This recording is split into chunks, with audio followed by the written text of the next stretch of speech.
I didn't realize I was being hidden until I noticed how quiet the room became around me. Not silent, just careful. The music still played, glasses still clinked, people still laughed in clusters I wasn't part of. But the space around me felt thinner, like I'd been moved slightly out of focus. My husband stood 3 steps ahead, his back straight, his smile practiced. He didn't look at me, not once. That was when I knew something was wrong. The party was meant to be simple. That's what he'd said. Just a corporate thing, he told me that morning, adjusting his cufflinks in the mirror. Big crowd, boring speeches, you don't even have to stay long. I remember nodding while I poured coffee into my chipped blue mug. The one with the crack down the side, the one we'd had since our first apartment. I remember the smell of toast burning because I forgot to push the lever down in time. Small things, normal things. We'd been married 12 years, long enough to move past grand gestures. Long enough to measure love in habits instead of promises. He liked his shirts pressed a certain way. I liked my evenings quiet. There had been no reason to suspect anything that morning. No raised voice, no argument, just that strange way he rushed me out the door. Wear something subtle, he said, not looking up. Not you look nice, not I like that dress, just subtle. The hotel ballroom was already buzzing when we arrived. Warm light, soft music, too many conversations layered over each other. I smoothed my dress and followed him inside, half a step behind, like I always did in unfamiliar rooms. At first I thought I was imagining it. The way he guided me not toward the center but toward the edges. The way he introduced me quickly, vaguely. This is my wife, he said, no name, no pause. People smiled politely and turned back to him, to his title. To the reason he mattered here. I told myself not to be sensitive. I told myself it was a work thing. But then he did something he'd never done before. He left me, not abruptly, not cruelly, just casually.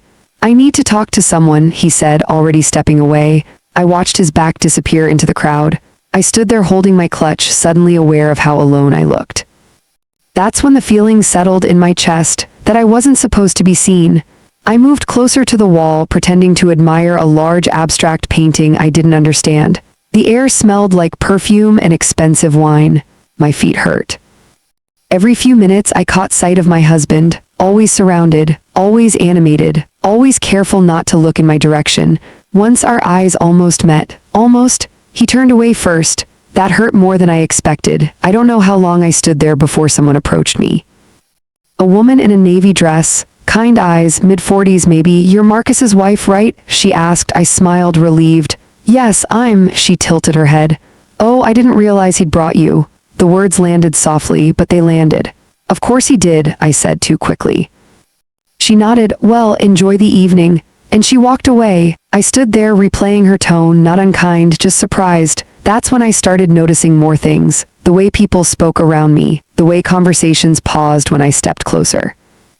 The way someone gently steered me away from a group near the center of the room, like I was a misplaced chair. I told myself I was tired, that I was overthinking. But deep down, something old and familiar was waking up. The feeling of being inconvenient. I was reaching for a glass of water when the room shifted. I felt it before I saw it. The hum changed. Voices lowered, shoulders straightened. Someone whispered a name. I turned, expecting nothing. And then I saw him. He wasn't loud. He didn't announce himself. He simply moved through the room like someone who belonged everywhere. Silver hair, calm posture, eyes that actually looked at people instead of past them. The CEO, I recognized him from company newsletters, from framed photos in conference rooms I'd only seen once. He was older than I expected. Softer. He was speaking to a small group when his gaze drifted and stopped on me. I felt exposed suddenly, like I'd stepped into a spotlight I hadn't agreed to. For a moment we just looked at each other. His brow furrowed slightly, not confusion, recognition. He excused himself without explanation and walked toward me. Every step he took, my pulse climbed higher. I glanced around instinctively, searching for my husband. He was across the room, laughing, unaware or pretending to be. The CEO stopped in front of me. Close enough that I could smell his cologne, clean, understated. He studied my face like someone flipping through an old memory. Then he smiled, gently, almost sadly. There you are, he said. I blinked. I'm sorry. He leaned in just enough that his voice dropped. I've been searching for you all evening. The room seemed to tilt. I think, I said slowly, you may have me confused with someone else. He shook his head. No, he said, I don't think so. His eyes flicked just once to where my husband stood. Then back to me. I was beginning to wonder why you were being kept so far from the center. My throat went dry. I didn't realize, he continued, still calm, that you didn't know. Didn't know what? I asked. He studied me for a long second. Measured something, then he said quietly, we should talk. And just like that, the music felt too loud, the lights too bright. Across the room, my husband finally turned. And when he saw who I was standing with, his face drained of color. The first thing I noticed was my husband's hands. They were clenched, not tight enough to shake, just enough to tell me he was holding something back. He crossed the room too quickly, his smile fixed, his eyes sharp with warning. I'd seen that look before when bills were late, when someone asked a question he hadn't prepared for. Damage control. Mr. Carter, he said brightly, extending his hand. I didn't realize you were here already. The CEO took his hand, but his attention never left me. I arrived earlier than planned, he said. His voice was even, polite, then gently, I was hoping to speak with your wife. My husband laughed, a little too loud. Oh, she doesn't usually enjoy these things, he said. I just brought her along so she wouldn't feel left out. I felt something tighten behind my ribs. Left out of what? My own marriage. The CEO turned to me again. Would you mind stepping somewhere quieter? I looked at my husband, really looked at him. He didn't nod, he didn't object. He just stood there smiling like a man waiting for a storm to pass him by. I don't mind, I said. We walked toward a side corridor away from the noise. The carpet muffled our steps. The air felt cooler there, steadier. I realized my hands were trembling and clasped them together. I'm sorry if this is awkward, the CEO said once we were alone. That wasn't my intention. It's fine, I replied. I'm just surprised. He nodded. I imagine you are. He gestured toward a small seating area. We sat not too close, not too far. You don't remember me, do you? He asked. I searched his face, the lines around his eyes, the familiar patience in his posture. Something stirred, faint and distant. You used to work in the Riverside office, he said. About 14 years ago, my breath caught. I stopped, swallowed. That was a long time ago. Yes, he said, it was. I hadn't thought about that place in years, the cramped cubicles, the hum of old printers. The way my coffee always went cold before I could drink it. That was before marriage, before compromise became routine. I was only there for 6 months, I said quietly. Temporary assignment. But you made an impression, he replied. I felt a strange mix of pride and unease. You submitted a proposal, he continued. Late one night, it was thoughtful, risk-aware, human. I'd forgotten that version of myself. You never got feedback, he said. Because you left, I nodded. My mother fell ill, I moved back home, then life happened. He studied me with a softness that made my throat ache. I tried to find you, he said, a few times over the years, but records were incomplete, names change. I glanced down at my wedding ring. And tonight, he said, I see you standing alone in a room you clearly don't belong at the edges of. The words were gentle, but they cut. I didn't realize, I said slowly, that anyone noticed. He smiled faintly. Some of us noticed, the quiet ones. There was a pause, not uncomfortable, just full.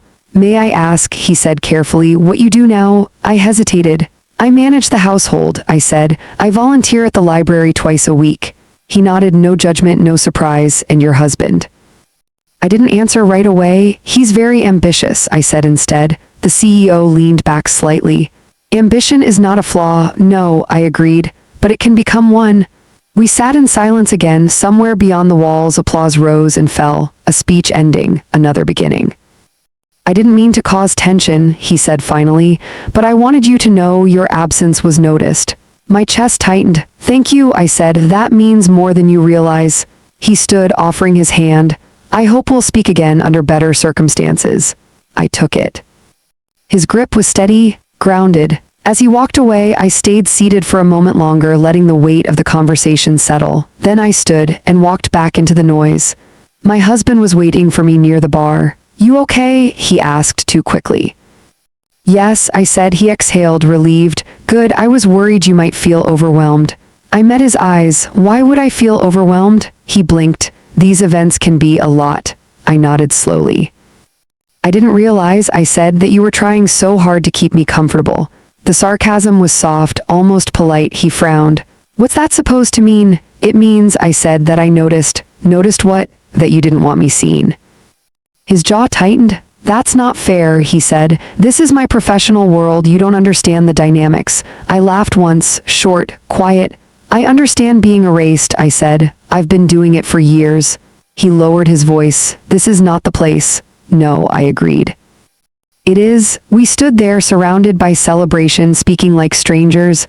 "Let's talk at home," he said. "Of course," I replied, but something had shifted, and we both knew it. The drive home was silent. Streetlights slid across the windshield in slow rhythm. I watched them pass, counting breaths. When we reached the house, he didn't wait for me. He went straight inside. I took a moment before following. I pressed my palm to the doorframe, grounded myself. Inside, the house smelled faintly of lemon cleaner. The clock in the kitchen ticked too loudly. He poured himself a drink, didn't offer me one. "What did he say to you?" he asked. "That you'd rather not have me near him," I replied. "That's not true." "He said he'd been looking for me," I continued.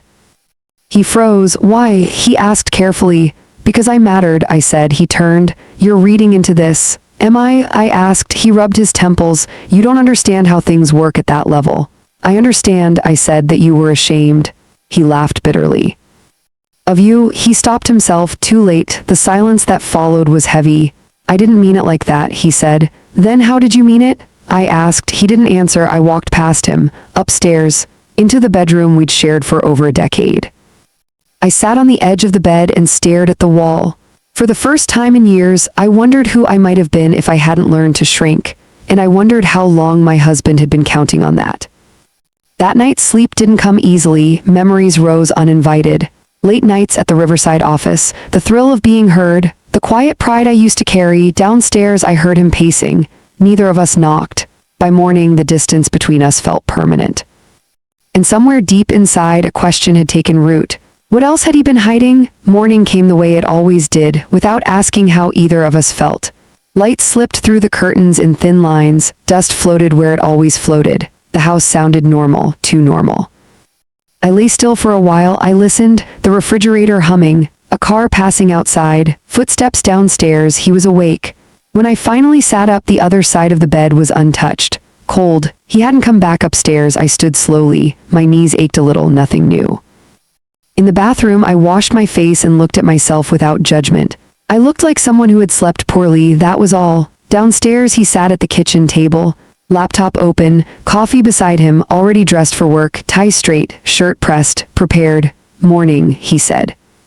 "Morning," I replied. We moved around each other carefully, like people sharing a narrow hallway. I made toast. The smell filled the kitchen. Neither of us commented on it. When I sat down across from him, he closed the laptop halfway, not fully, just enough. "We should talk," he said. "Yes," I said. He folded his hands, looked at the table instead of at me. "Last night put me in a difficult position," he said. I waited. "You made it uncomfortable," he added. "I stood where you left me," I said. "That's not what I mean." "I know," I said. "You mean I was visible." He sighed, long, controlled. "You don't understand how these things work." "I understand," I said. "You didn't want me associated with you. That's not fair." "Then explain it to me," I said. He didn't answer right away. When he did, his voice was careful. "There are perceptions," he said, "at that level, and I disrupt them," I said. He looked up then, quickly, like I'd said something sharp. "That's not what I said, but it is what you decided." Silence sat between us, heavy. "Familiar, you used to be different," he said. I nodded. "I used to make myself smaller." "That's not—" "It is," I said. "I just didn't say it out loud before." He stood. The chair scraped softly against the floor. "I'm already late," he said. "Of course," I replied. He picked up his briefcase, hesitated at the door. "We'll talk later," he said. "We are talking now," I said. He didn't turn around. The door closed behind him. The sound echoed longer than it should have. I stayed at the table after he left. The toast was cold. I ate it anyway. When I finished, I reached for his laptop without thinking. It was still there, still open. I told myself I was just closing it. That's what I meant to do. But my eyes caught a subject line before my hand moved. Visibility, event attendance. I clicked. The email was short, professional, written weeks earlier. A colleague suggested that spouses at high-level functions should align with brand expectations. Nothing cruel, nothing explicit. My husband's reply was shorter. "I understand, I'll handle it." I read it twice, then a third time. There was no anger in me, just clarity. This hadn't started last night. Last night was only the visible part. I closed the laptop gently, as if it were fragile. The day passed in pieces. At the library, I returned books to their shelves. Same order, same routine. My hands moved automatically. Mrs. Alvarez asked how I was. I said, fine. She nodded, didn't push. At home, I folded laundry, his shirts. Mine. I noticed how many of his things I still took care of without thinking. That evening, he came home later than usual. I didn't know if you'd eat, he said. I did, I replied. We sat at the table, plates between us, silence above them. I've been offered a position, he said eventually. I looked up. Congratulations, I said. It's a big step. I'm sure it is. He cleared his throat. It comes with expectations. I waited. They want consistency, he said. Focus. And I interfere with that, I said. That's not. You don't have to say it, I told him. You already decided. He looked tired, truly tired. For a moment, I almost felt sorry for him. I thought you'd understand, he said. I understand perfectly, I replied. That's why this hurts. That night I slept in the guest room. The mattress was firmer, the room quieter. I stared at the ceiling and thought about the Riverside office, the late nights, the confidence I used to carry without noticing. I thought about the CEO's face when he recognized me, not impressed, not surprised, just certain. Your absence was noticed. The words stayed with me. The next morning, I opened the closet and pulled out an old box. Dust clung to the edges. Inside were notebooks, old drafts, a resume I hadn't touched in years. I sat on the floor and read. The work was careful, thoughtful, better than I remembered. I updated the resume slowly, not because I knew where it would go, because I needed to see my own name on the page again. When I finished, I remembered the card in my purse. I hadn't planned to use it. I typed a short message, nothing emotional, nothing dramatic. You said my absence was noticed. I wanted you to know I'm still here. I sent it. Then I closed the laptop and made tea. My husband didn't ask about my day. I didn't ask about his. We moved around each other like polite strangers. A few days later, he mentioned another event. Spouses are optional, he said. I won't be going, I replied. He nodded. Relief passed over his face before he could stop it. That settled something inside me. The reply came on a Thursday morning. Coffee, just one word, a question. I read it twice. Yes, I typed. That was all. I didn't know yet what this meant. I didn't know where it would lead. But I knew this, for the first time in a long while, I wasn't being hidden. The cafe was quiet in the middle of the afternoon. Not empty, just unhurried. I arrived early, chose a table near the window, watched people pass with their coats half buttoned, their phones already in their hands. I ordered tea, the kind that takes time. When he arrived, he didn't scan the room. He saw me immediately. He smiled, not wide, not practiced. Real. Thank you for coming, he said. I nodded. Thank you for asking. We sat. The table between us was small, wooden, scarred in places. He rested his hands around his cup like it anchored him. I hope this doesn't feel intrusive, he said. It doesn't, I replied. He studied my face for a moment, not in a way that made me uncomfortable, in a way that suggested he was listening before I spoke. You look steadier, he said. I considered that. I feel clearer. He nodded as if that made sense. I wanted to explain something, he said, about the other night. I waited. I wasn't searching for you to disrupt anything, he continued. I was searching because I remembered your work and because I noticed how deliberately you were being kept out of view. My fingers tightened slightly around my cup. That part, I said, wasn't new. He didn't react, didn't rush to reassure. Still, he said, it shouldn't have happened. Silence settled, comfortable, earned. Do you still write proposals? He asked. No, I said, I write grocery lists. A corner of his mouth lifted. Those matter too. Yes, I said, but not in the same way. He nodded again. There's a project, he said carefully. Consultative, short-term, external. I didn't interrupt. We've been circling the same problem for years, he continued. Too many metrics, not enough people. I looked out the window, then back at him. And you remembered me, I said. I remembered your thinking, he replied. That tends to stay. I took a breath, let it out slowly. I haven't worked in that space for a long time, I said. I know, he replied. That's why I'd want your perspective. Perspective, not ambition, not optics, just perspective. I'm not promising anything, I said. I wouldn't ask you to, he replied. Just consider it. He slid a thin folder across the table, didn't push it, just placed it there. I didn't open it yet. We spoke a little longer about nothing urgent, about how companies forget what they're meant to serve, about time. When we stood to leave, he didn't reach for my hand, didn't linger. "I'm glad you reached out," he said. "So am I replied. At home, the house felt different, not hostile, just unfamiliar. My husband was on the phone when I came in. He lowered his voice when he saw me, turned away. I went upstairs, changed, sat on the bed. When he finally came in, he didn't ask where I'd been. Instead, he said, "You seem distracted lately." "I've been paying attention," I said. He frowned. "To what?" "To myself." He sat down heavily. "You've been different since that party." "Yes," I agreed. "I don't like where this is going," he said. "I know," I replied. He looked at me then, really looked.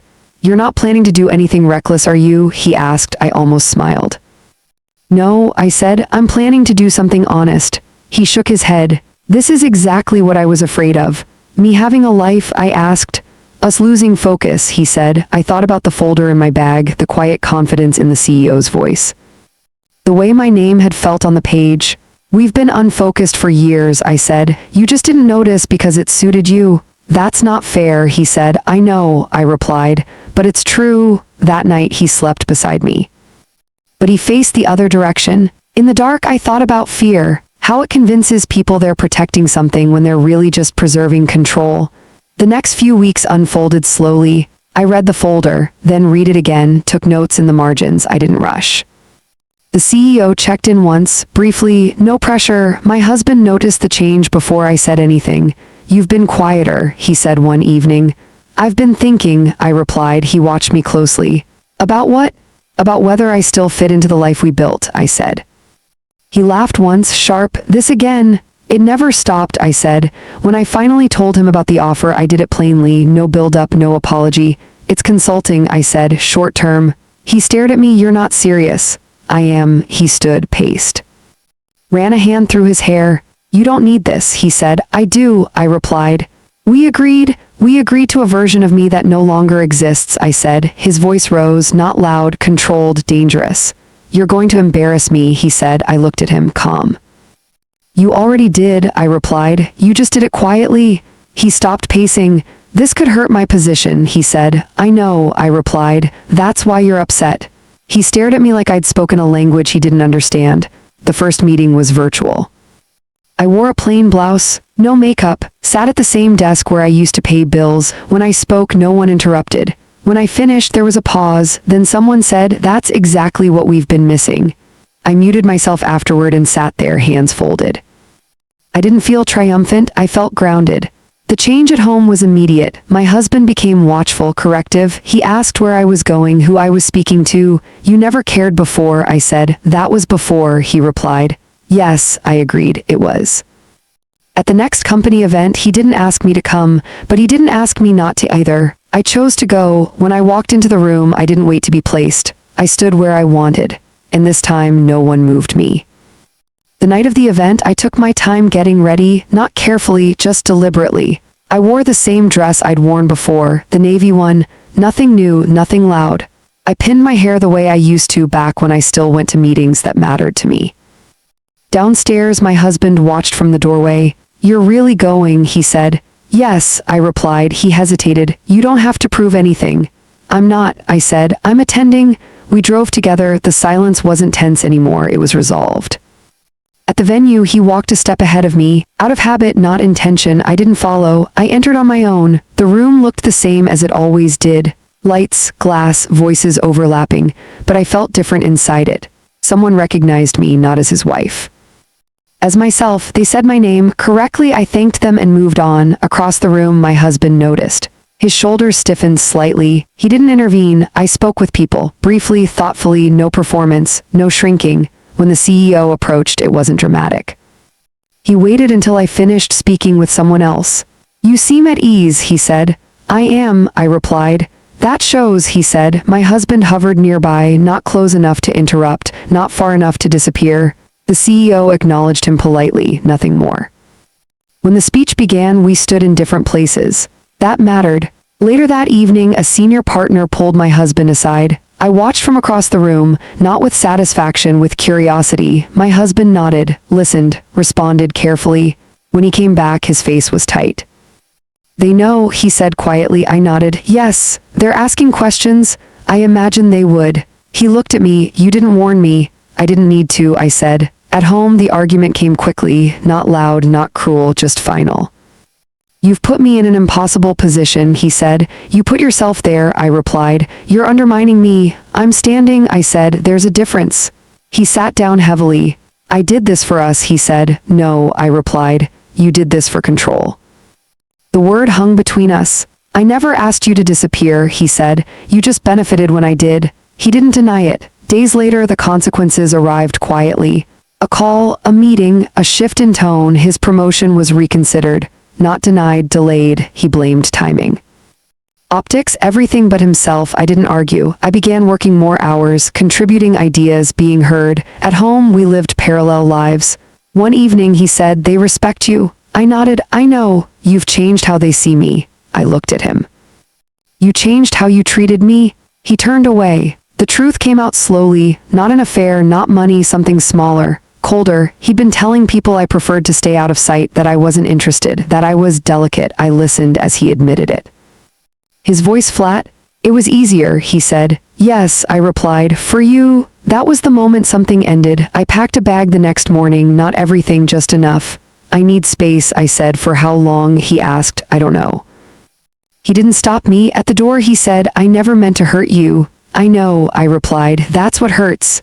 The apartment I rented was small, quiet, sunlight in the mornings. I made coffee the way I liked it, left books open on the table. I worked, I slept, I breathed. One afternoon, I received a message. We're expanding the role. If you're open, I didn't feel victorious. I felt aligned. The separation didn't announce itself. No shouting, no slammed doors, just a quiet agreement that we would stop pretending. I stayed in the apartment most days, learned its sounds. The way the pipes clicked in the morning, the neighbor's radio through the wall at night. It felt temporary but honest. Work filled the space between hours, not in a frantic way, in a steady one. People listened when I spoke. They paused, took notes, asked follow-up questions that mattered more than praise. One afternoon, my husband called. I need to talk, he said. About what? I asked. About us. I agreed to meet him, a neutral cafe. Not the one where I'd met the CEO. He looked smaller somehow, not physically, in posture. They've sidelined me, he said. Not officially, but I can feel it. I nodded. They say it's temporary, he added. I didn't respond. You could help, he said finally. I looked at him. How? You could clarify things, make it clear you're not trying to compete. I waited. I never competed with you, I said. I existed. He looked away. I was protecting what I built, he said. At my expense, I replied. He nodded once. That was all. The public consequence came quietly. A memo. A reorganization. His name moved lower on the list. No scandal, just recalibration. At the next event, he wasn't asked to speak. I was. When I stood at the podium, my hands were steady. I spoke about people. About systems that forget who they serve. I didn't mention him. Afterward, someone said, that took courage. I thought about that. He stopped calling after that, not out of anger, out of acceptance. I continued working. The role expanded again, more responsibility, more trust. I wasn't chasing anything.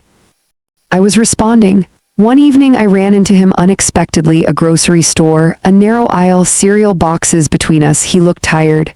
You look well, he said. So do you, I replied. It wasn't a lie. I didn't realize how much space you took up, he said. I smiled faintly. Neither did I, he nodded. That was our goodbye. I moved into a slightly larger place, still modest, still mine. I framed one of my old proposals and hung it above the desk, not as a reminder of loss, as proof of continuity. Sometimes people asked about my marriage. I said, it ended quietly. That seemed enough. The CEO checked in less often now, not because I mattered less, because I mattered securely. At a meeting, someone asked how I'd found my way back. I said, I stopped agreeing to disappear. They wrote that down. The healing wasn't dramatic, it was cumulative. Mornings where I woke without tension. Evenings where I didn't rehearse conversations that would never happen. I cooked for myself, burned the toast once, laughed. One afternoon I received an invitation, a leadership retreat, optional. My name was printed clearly. I didn't hesitate. At the retreat, someone asked me what changed. I thought about the party, the wall, the way I'd been moved aside. I was found, I said, and I believed it. They nodded. I never asked my husband for an apology. I didn't need one. Understanding arrived instead. The retreat ended without ceremony. No applause, no closing speeches that mattered. People packed their bags, exchanged cards, promised to follow up. I drove home alone, windows down, air moving through the car. I didn't rush. At a stoplight, I caught my reflection in the rearview mirror. I looked like myself again. The divorce papers arrived a month later, not with drama, with accuracy. We met once to sign them. A small office, neutral walls, a clock that ticked too loudly. He looked at the document longer than necessary. This wasn't how I imagined things, he said. It rarely is, I replied. He hesitated. I didn't think you'd leave. I didn't think I'd stay, I said. That was all. Afterward, I walked outside and stood in the sunlight for a moment longer than needed. It felt earned. Work continued, expanded, stabilized. I was no longer the returning consultant. I was simply part of the room. One afternoon, a younger woman pulled me aside. I've been told to stay in the background, she said. You didn't. I replied, for a long time. What changed? She asked. I noticed the cost, I said. She nodded. That was enough. My name appeared on a report, then a panel. Then an invitation to speak. I declined some, accepted others. I learned the difference. The CEO and I spoke less frequently. When we did, it was brief, focused. At the end of one call, he said, I wasn't searching for you that night by accident. I waited. I was looking for someone I could trust, he said. I understood what he meant. At home, my apartment grew warmer, plants, a rug, a chair by the window. I hosted small dinners, quiet conversations, laughter that didn't require performance. No one asked me to sit at the edges. One evening, my ex-husband called. I almost didn't answer. I just wanted to say, he began, you were right. I listened. I confused success with erasure, he said. Yes, I replied. I'm sorry, he said. I closed my eyes. Thank you, I said, for saying it. When the call ended, I didn't feel relieved. I felt finished. The next event I attended, I wasn't anyone's guest. I wore a name badge, my name. I stood near the center, not to be seen, just because I belonged there. Later that night, I remembered the party, the wall, the quiet, the way I'd been guided away. I realized something then. I hadn't been hidden because I was small. I'd been hidden because I was undeniable. I went home and made tea, sat by the window. And for the first time in years, nothing in my life felt provisional.